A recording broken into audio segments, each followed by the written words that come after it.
Well, hey there, guys. I'm Axel the Beast, and this is the Curiosity Shop, the ZeldaEngine.net video mailbag where I answer your Zelda questions. Our first question comes from Colbida10.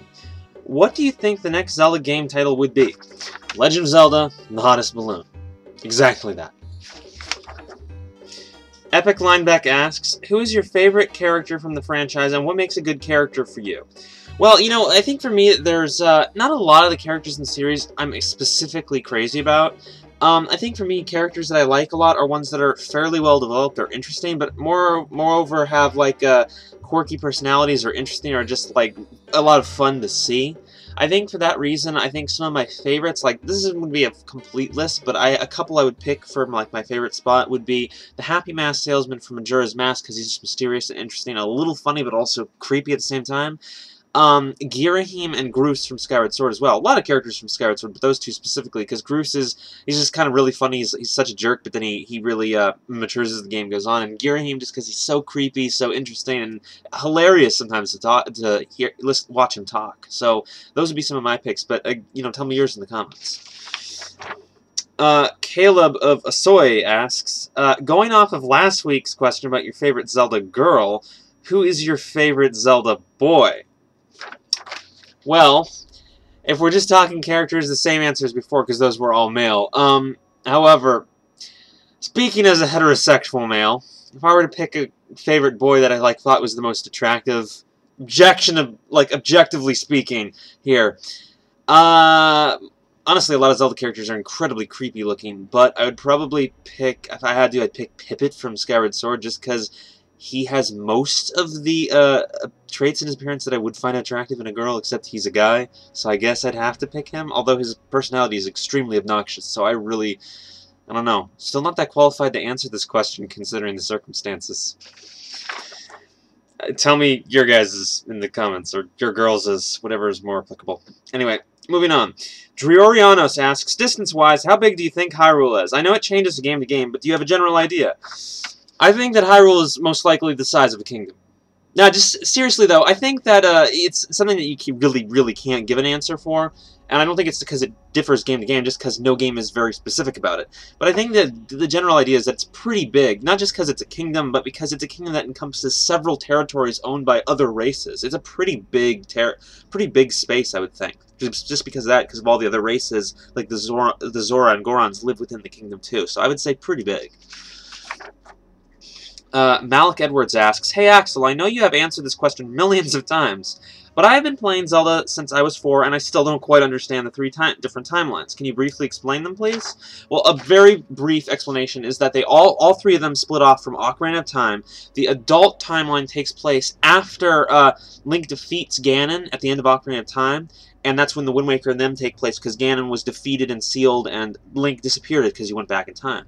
The child timeline it takes place after Child Link in Ocarina of Time, after he went back in time. And what basically happens is he stopped Ganon from coming to power, went off to Termina, etc., and brought on Majora's Mask and Twilight Princess. Whereas the downfall timeline, as some people call it, or I call it the cop-out timeline, is basically a what-if scenario where Link lost to Ganon. That's my least favorite. I think that's very poor decision to make it like a what if, but those are the three timelines. Majora asks, I like the new Zelda games, but after the Wind Waker they started to feel more rushed. Do you think the new games feel more rushed, and why or why not? Well, I definitely think that they do, including the Wind Waker. I don't know if you're including that or not. I think that the main reason they feel that way is because there just seems to be a lack of polish. Even like moments that are really good seems like a lot of the times like there's more they could have done with them. Skyward Sword's a lot like that because there's a lot of missed opportunities there, but like all the games except maybe Skyward Sword were like very easy as of late.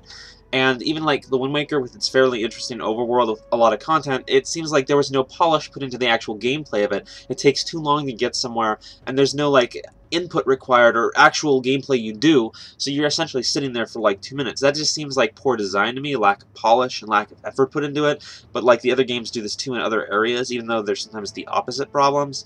I just feel like there seems to be a weird lack of polish. Red Knight Ray asks, are there any connections between the Twilight Princess, Ocarina of Time, and Skyward Sword's Temple of Time? Not exactly. Skyward Swords is a separate structure, but there is some like stuff in Hyrule Historia about the sealed temple in Skyward Sword being the later Temple of Times, which I guess are implied to be the same thing, even though they were moved. Maybe that's just a retcon.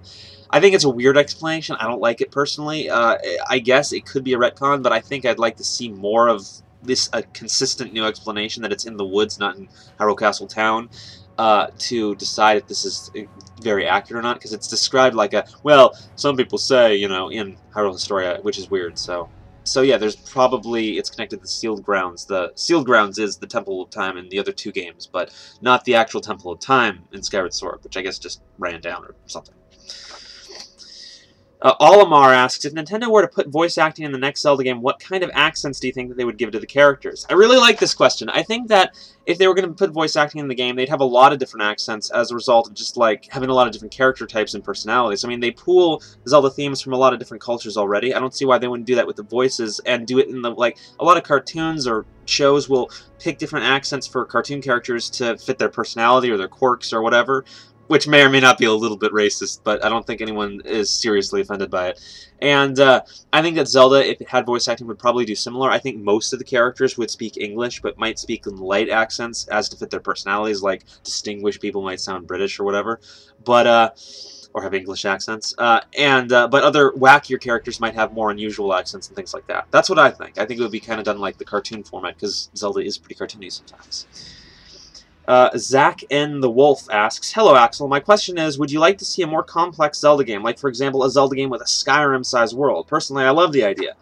Well, I think it would be pretty cool, but I don't think it's a necessity because the Zelda games have usually made a big deal out of the gameplay. It's not even about story, it's about the gameplay and the individual moments in the experience. I would like to see an emphasis on open world and roaming and exploring. I don't think you need a Titanic world for that, although, yeah, that would be pretty cool. It'd just be a matter of how much work and how much like funding and time can they put into it. Mandible asks, Ocarina of Time came out in 1998, Majora's Mask in 2000, The Wind Waker in 2002, Twilight Princess in 2006, and Skyward Sword in 2011. At this rate, the next Zelda won't be out until 2016. Why do you think it's taking longer and longer to create Zelda games? I don't think anyone can really have an answer to that, especially since, like I said before, I think the games are getting fairly rushed. So it's kind of a mystery. I think it's just a matter of like them trying to do all these, like trying to cram so much into a game but not really polishing it enough along the way. I think it's just an odd development process where they're not prioritizing the right things well enough. That's my assumption, but again, like no one can actually answer that question. Ricky asks, do you think that Zelda Wii U will be the best Zelda game? I don't think anyone can say this either. I mean, certainly we'll hope so, and I think that Skyward Sword did improve on some problems that are present in the recent Zelda games, but it wasn't better than Ocarina of Time. I don't think anyone would really think that, or very few would. And I don't think there's a lot of grounds yet to say that Zelda Wii U would be. We need to know more about the game, and even then, what we know will be in the game might not be executed that well.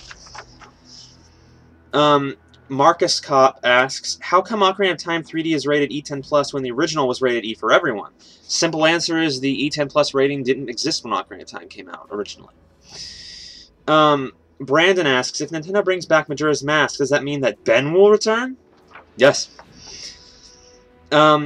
Tinking Timeline asks, hello Axel, while playing Twilight Princess, I decided to attack a Cucco to activate the Cucco Revenge Squad. Instead, the screen changed from Link to the Cucco, and then I could play as the Cucco. Is this normal, or is this a glitch? It's totally normal. They just replaced it, the Cucco Revenge Squad thing with that game. It's very weird.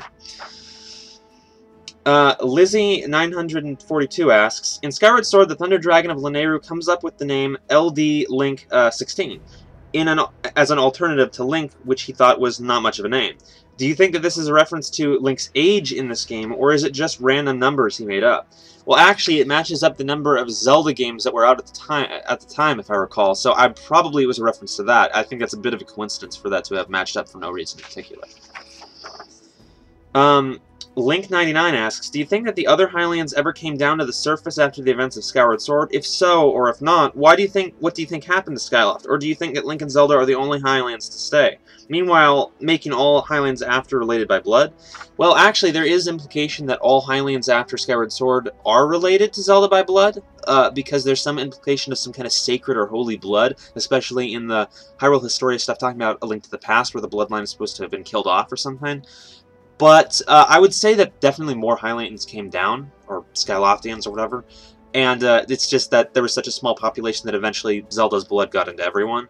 That's my assumption. I don't know what happened to Skyloft. Some people think it became the city in the sky, but I don't really think you can say that. It might still be up there. Maybe it came down at some point, and ultimately it probably is just sort of irrelevant. Caleb Cheek asks, after the Zelda timeline was revealed, the Zelda story got very complex and confusing. Do you think Zelda needs a reboot?